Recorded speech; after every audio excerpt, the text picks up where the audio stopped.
Welcome to the Metal Robot Reviews channel. I'm your host, Tom McKay, and if there's anything I love in life, it is this. Progressive metal of any kind, and photoshopping myself into situations I really shouldn't be in. Thankfully, I get to fulfill both of those loves this week with the new release from a Denver, Colorado band by the name of Pile of Priests. Holy Jesus Christ. Just out of curiosity, what are their usual lyrical themes that they go for? Yeah, that sounds about right. I'm so original, guys. So original. Okay, jokes aside, this four-piece death metal band have been around for about 11 years, and since then have actually put out quite a bit of music.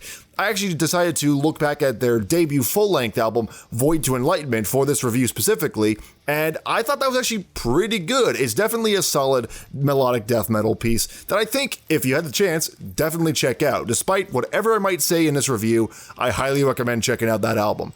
It even got me super curious to listen to their latest self-titled release that just came out this week. What helped even further was the fact that the prog part of their sound isn't too far behind, given that this album in particular is supposed to be a concept album. And not to mention the comments that the band made with Asher Media. They said, quote, "We believe fans will be surprised by certain elements of this record, but ultimately very satisfied.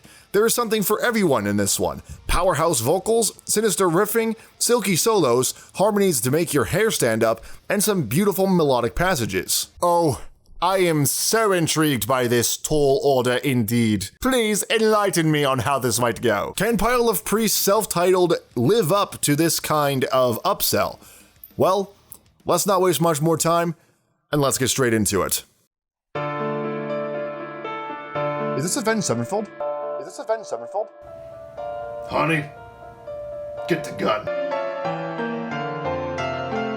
We went from a pretty piano to a twisted circus.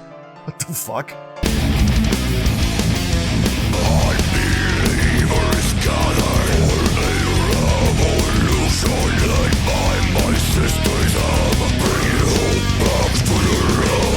Well, given that this is the start of the album, I can only imagine how well that went. With the knowledge of blasphemy, I have see what I tell you. You know, for death metal, this is a pretty catchy riff.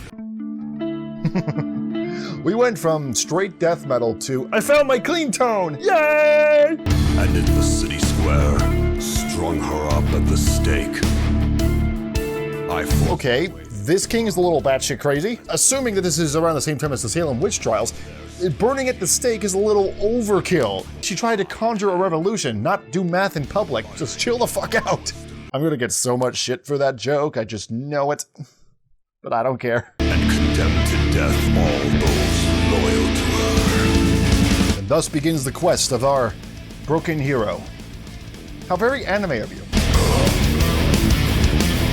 And some more catchy riffs. Having a lot of fun with this album, actually. Too early to tell, but I can see myself moshing to this in my spare time. I call this the Kill Switch Engage section. Death metal fans are gonna hate me for this video alone. I call this the Kill Switch Engage section. I swear to God. I love how we got like a pretty melodic riff placed right under the sound of a garbage disposal. The path has brought me to a garrison of men. No one being out, stay. Take me in. Well, yeah, of course they would. You look like a dead body after trudging through the desert. They probably just thinking, hey, a free horse! I learned the ways of sword and shield. Yep, this is so inspired by an anime. So I guess the real question is, what manga inspired you to make this album?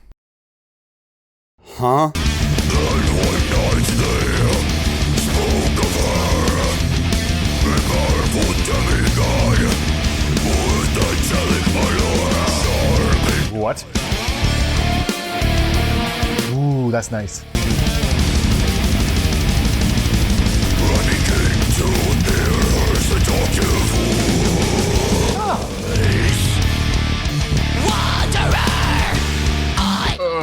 Yeah. Yeah. Orgasmic. This makes me feel like I'm taking a trip down to the Dimholz Road. If you get that reference, by the way, you're awesome. God.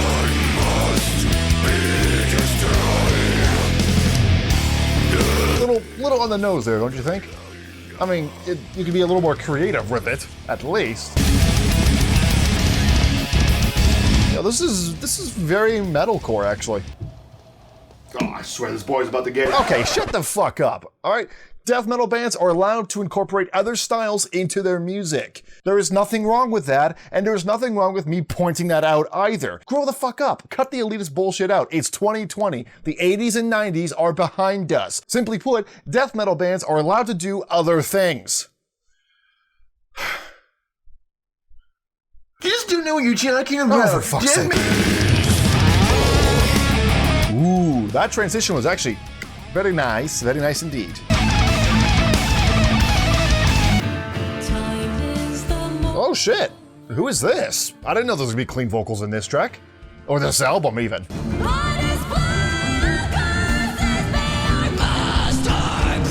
Okay, seriously, who is this person? No joke, I actually checked the promos. They don't say anything about this person. Who is this? Pile of Priests, if you're watching this, and I feel like you might be, let me know in the comments, who is this person? I really want to know. I want to give proper credit where credit is due.